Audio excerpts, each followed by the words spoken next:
Hello and welcome to the Sweet Southern Oaks channel. I'm so happy you're here. This is the very first video and I'm excited to decorate and to share DIYs with you. Today we are putting together a fall garland using a pool noodle. I've been using this hack for several years now and it's a great way to get a designer look for less. There are 5 large command hooks on the mantle that hold 5 pounds each. So this will be able to hold a lot of weight on the mantle because your flowers are going to add a lot of weight to your garland. Once I let the command hooks adhere to my mantle, I tied a knot around the command hook and the pool noodle.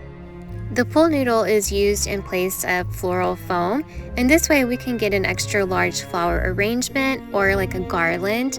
And you can also use flowers that you already have at your house to help you save money.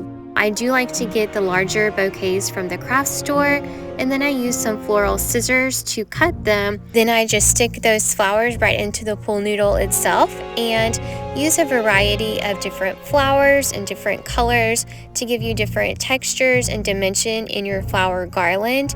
And by doing that, it helps you to achieve the designer look for less. This is such a fun DIY decor hack and a great way to get an elegant look for your decor.